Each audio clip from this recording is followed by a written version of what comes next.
ভাই কিছু নাড়াচাড়া করবো তাহলে মেয়েরা একটু মানে আলাদা একটু আমাকে একটু আলাদা দেখা যাবে। তো গাইস আপনার জন্য হয়তো ম্যানুয়াল ফোকাসটা আছে। গাইস আজকের ভিডিওর টপিকটা হচ্ছে ম্যানুয়াল ফোকাস। যদি আপনি অটো ফোকাস সম্পর্কে না জেনে থাকেন তাহলে আমার আগের ভিডিওটা দেখতে পারেন। আমরা এই ভিডিওতে জানবো ম্যানুয়াল ফোকাস দিয়ে কীভাবে একটা প্রফেশনালি একটা ফটো তোলা যায়, অ্যান্ড ম্যানুয়াল ফোকাস দিয়ে তুললে ভালো হবে না অটো ফোকাস দিয়ে তুললে ভালো হবে, সম্পূর্ণটাই এই ভিডিওতে থাকবে। তাহলে অবশ্যই ভিডিওটা দেখার অনুরোধ রইল। অনেকে আছেন বলবেন যে ভাই আমি ম্যানুয়াল ফোকাস দিয়ে তুলতে অনেক ভালো পাই, আবার অনেকে আছেন মেয়েদেরকে ইমপ্রেস করার জন্য ম্যানুয়াল ফোকাস দিয়ে তুলেন। ভাই কিছু নাড়াচাড়া করবো তাহলে মেয়েরা একটু মানে আলাদা একটু আমাকে একটু আলাদা দেখা যাবে। তো গাইস আপনার জন্য হয়তো ম্যানুয়াল ফোকাসটা আছে, বাট আমি ভিডিওর শেষের দিকে আপনাদেরকে বলে দিব কোন অটো ফোকাস না ম্যানুয়াল ফোকাস আপনার জন্য বেস্ট হবে। তো দেখুন, আপনি যদি ম্যানুয়াল দিয়ে তুলেন ভালো কথা, তুলতে পারেন, কিন্তু অনেক সময় আপনি নিজে দেখেন যখন আপনি বিভিন্ন ওয়েডিংয়ে ফটো তুলতে যাবেন বা বিভিন্ন জায়গায় আপনি ফটো তুলতে গেলেন, আপনার বাড়ি লেন্স এর মধ্যে আপনি ক্যামেরাটা নিয়ে আসেন, অনেক ব্যথা করতেছে হাতে, এর মধ্যে আপনি ম্যানুয়াল ফোকাসে দিলেন আর এটা ঘুরাতেই আসেন। যে ভিকটিম আছে সে দাঁড় হতে হতে চাইতে ভাই তারও রাগ উঠে যায়, সে বিরক্ত হয়ে যায় আপনার উপর। আপনি যদি নতুন ক্যামেরা ইউজার হয়ে থাকেন তাহলে তো এটা ম্যানুয়াল ফোকাস মানে আপনার জন্য একটা 10তলা বিল্ডিংয়ে আপনি দড়ি দিয়ে উঠবেন এইরকম একটা কাজ। মানে ম্যানুয়াল ফোকাস এরকম গুতাইতে আপনি দেখবেন এমন পর্যায়ে চলে যায় আপনি 10টা ফটো যেখানে তুলতে পারবেন এই সময়ে এখানে মাত্র আপনি 2টি ফটো তুলতে পারতেছেন। তো গাইস ম্যানুয়াল ফোকাসটা এইরকম, আপনি বিভিন্ন ওয়েডিংয়ে যাবেন, আপনি খুব মস্তানি দেখালেন, মানে আপনি খুব বড় ফটোগ্রাফার, আপনি দেখালেন যে ভাই তুমি দাঁড়াও, অ্যান্ড বর কোণে দাঁড়ালো, আপনি এটা জাস্ট ঘুরাতে আসেন, তাদের বিরক্ত লেগে যাবে তারা কিন্তু। আর বর কোণেকে ফটো তুলতে হলে অনেক টাইম দিতে হয় বা অনেক সময় দেখা যায় তারা ক্যামেরার দিকে তাকায় না, ভাগ্যর গুণে বা একবার দুইবার তাকাইলো, আপনি এইটা ঘুরাতে টাইম খুঁজে দিলেন, তাহলে তো আর হবেই না।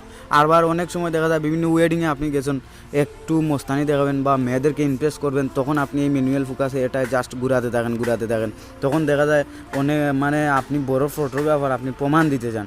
তো গাইস আজকে আমি এইটাই আলোচনা করব যে আপনারা কীভাবে ম্যানুয়াল দিয়ে ফটো তুলবেন, আর ম্যানুয়াল বেস্ট না অটো বেস্ট আপনার জন্য।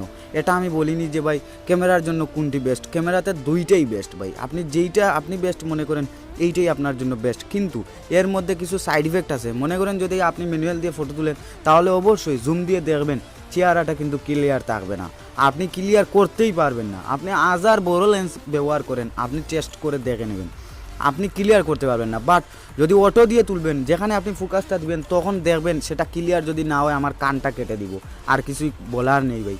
আমি অনেক চেষ্টা বা অনেক প্র্যাকটিস করেছি ম্যানুয়াল অ্যান্ড অটো দিয়ে, আমি অটোতে আরাম পাইছি।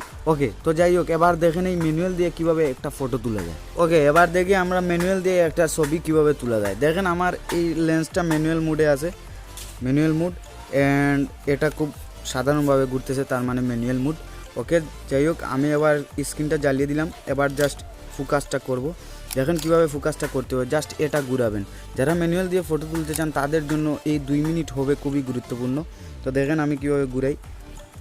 ওকে, ফোকাস বাবা, ফোকাস হয়ে যায়, হয়েছে। যাই হোক, হওয়ার পর জাস্ট আমরা ক্লিক করব। দেখেন একটা ফটো হয়ে গেছে। এবার আমি ফটোটা জুম করব, আপনারা অবশ্যই স্ক্রিনে দেখতেই পাবেন এই ফটোটা। দেখেন ফটোটা আমি জুম করছি, ফটোটা কিন্তু ক্লিয়ার হয়নি। এবার আপনারা প্লিজ একটু লক্ষ্য করুন, ফটোটা কিন্তু পুরোপুরি ক্লিয়ার হয়নি। আমি আবার তোলার চেষ্টা করব। ওকে, আমি আবার তোলার চেষ্টা করি।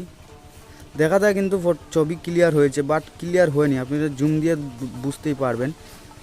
ওকে, আমি আবার একটা ফটো তুলি। এইরকম আসলে ম্যানুয়াল দিয়ে তুলতে হয়, অনেক টাইম লাগে ভাই, হাতে অনেক ব্যথা করতেছে, কিট লেন্স দিয়ে হাতে ব্যথা করতেছে। এখন বুঝেন যদি আমি জুম লেন্স নিতাম তাহলে কত কষ্টই না হতো। ওকে, যাই হোক, দেখেন আমি কালিচুকে আমি দেখতে পাচ্ছি, কারণ ফটোটা জুম করার পর কিন্তু এটা ঝাপসা হয়ে গেছে।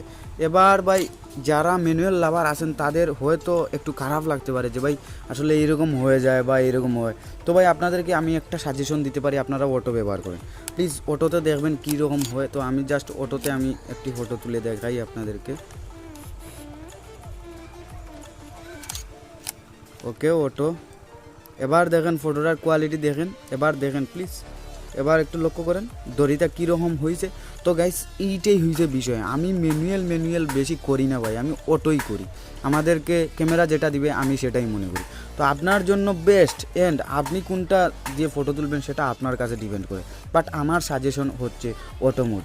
তো গাইস আজকে বুঝতে পারলেন, যদি আপনি মেয়েদেরকে ইমপ্রেস করতে চান তাহলে আপনি ম্যানুয়াল মোডটা ব্যবহার করতে পারেন, অন্যথায় যদি আপনি ভালো একটি ফটো তুলতে চান তাহলে ভাই অটোটাই ব্যবহার করবেন। ওকে, আজকে এই পর্যন্ত, সবাইকে ধন্যবাদ। আর যদি ভিডিওটা ভালো লাগে অবশ্যই সাবস্ক্রাইব করে পাশে থাকবেন, যাতে আপনাদেরকে এইরকম ভিডিও আরও উপহার দিতে পারি। থ্যাংকস ফর ওয়াচিং, কোথা হাফেজ। আর একটি লাইক করতে বলবেন না ভাই, সাবস্ক্রাইব কর দো প্লিজ। কি জানেন, মানে নট সাবস্ক্রাইবার মানুষ আমার ভিডিওটা বেশি দেখে, মানে সাবস্ক্রাইব করে না ভাই। ইউটিউব স্টুডিওতে এইগুলো দেখা যায়, তো প্লিজ সাবস্ক্রাইব করে যাবেন।